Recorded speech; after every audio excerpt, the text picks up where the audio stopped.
শিক্ষকদের আলোচনায় গবেষণার বিষয় নয়, রাজনীতিই বেশি থাকে বলে মন্তব্য করেছেন শিক্ষা উপদেষ্টা ডক্টর ওয়াহিদ উদ্দিন মাহমুদ। গত ১.৫ দশক ধরে প্রচণ্ড অনিয়মের মাধ্যমে পাবলিক বিশ্ববিদ্যালয়গুলোতে শিক্ষক নিয়োগ দেওয়া হয়েছে বলেও তিনি জানিয়েছেন।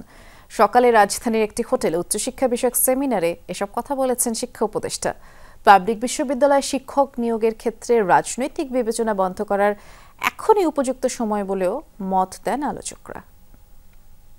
শ্রীলঙ্কা আবারও রপ্তানিতে শীর্ষে। রাজধানীর একটি হোটেলে উচ্চশিক্ষায় বৈশ্বিক মান বিষয়ে সেমিনারের আয়োজন করা হয় বণিক বার্তার পক্ষ থেকে। এতে শিক্ষা উপদেষ্টা বলেন, কিছু সাফল্য থাকলেও দেশে উচ্চশিক্ষার ক্ষেত্রে বেশ কিছু সমস্যা রয়েছে। রাজনৈতিক কারণে দেশের বিভিন্ন প্রান্তের বিশ্ববিদ্যালয় কিংবা বিশ্ববিদ্যালয় কলেজের ভবিষ্যৎ নিয়েও শঙ্কা প্রকাশ করেন তিনি। গত ১.৫ দশক ধরে শিক্ষক নিয়োগেও একদম যখন প্রাথমিক পর্যায়ে শিক্ষক লেকচারার নিয়োগ করা হয়, এখানে প্রচণ্ড অনিয়ম শুরু হয়েছে এবং আমাদের বিশ্ববিদ্যালয়ের ক্লাবে শিক্ষকদের যেখানে মিলিত হন, এসব জায়গায় আলোচনায় শুধু রাজনীতি। কোন শিক্ষকের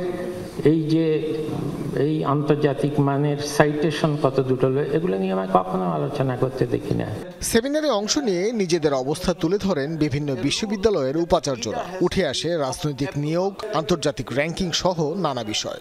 র্যাঙ্কিং এর ক্ষেত্রে একটা বড় দুর্বলতা হচ্ছে আমাদের প্রত্যেক প্রতিষ্ঠানে কিছু ভালো লোক কিন্তু এখনো আছে, চমৎকার কিছু গবেষক এখনো আছে, কিন্তু মুশকিল হচ্ছে যে তাদেরকে আমরা পুরোপুরি কাজে লাগাতে পারছি না এবং আমরা পিআরএ সবসময় দুর্বল এবং এই আমাদের ওয়েবসাইটগুলোর অবস্থা দেখেন অত্যন্ত দুর্বল। আমরা যদ্দূর যা করছি সেটা ঠিক মতো ফুটিয়ে তুলতে পারছি না।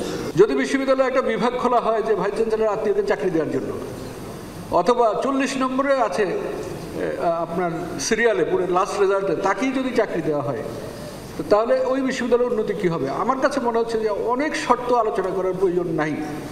শুধু যদি আমাদের শিক্ষক নিয়োগকে গুণগতভাবে ধরে রাখা যায়, এই শিক্ষকরা এই বিশ্ববিদ্যালয়ের আগামী দিনের পরিকল্পনা করতে পারবে বলে আমার কাছে মনে হয়। আমি অনেক চেষ্টা করেছি পাঠ করবার জন্য বিশ্ববিদ্যালয়ের উপাচার্য পালিয়ে যায় কিনা, দেখলাম যে বাংলাদেশ এখানে প্রথম এবং নজিরবিহীন। তাহলে কেন হলো? বিশ্ববিদ্যালয়ের শিক্ষা ব্যবস্থার পরিবর্তন যদি করতে চান, শিক্ষার বৈশ্বিক মান নির্ধারণ করতে চান, তাহলে উপাচার্য নিয়োগের প্রক্রিয়াটি ঠিক করুন। আলোচনায় অংশ নেন বিশ্ববিদ্যালয় মঞ্জুরি কমিশনের সদস্যগণ। মানসম্পন্ন উচ্চশিক্ষা নিশ্চিতে প্রাথমিক পর্যায় থেকেই গুরুত্ব দেওয়া উচিত বলেও জানান তারা। কোনো একটা বিষয়ে বা কোনো একাধিক বিষয়ে একটা ইউনিভার্সিটি অনেক ভালো কাজ করছেন, আরেকটা ইউনিভার্সিটি আরেকটা বিষয়ে ভালো কাজ করছেন, এরা গবেষণার মধ্যে দিয়ে এগিয়ে যেতে হবে তাদেরকে।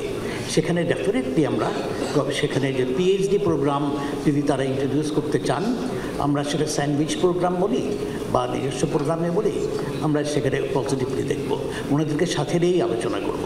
গবেষণায় সরকারি বরাদ্দ বাড়ানো হলে দেশের উন্নত ভবিষ্যৎ নিশ্চিতে তা সহায়ক হবে বলেও আশা প্রকাশ করেন আলোচকেরা। তাহলে বিশ্ববিদ্যালয়ের একাডেমিক কার্যক্রমে খুব পরিবর্তন আনা খুব জরুরি।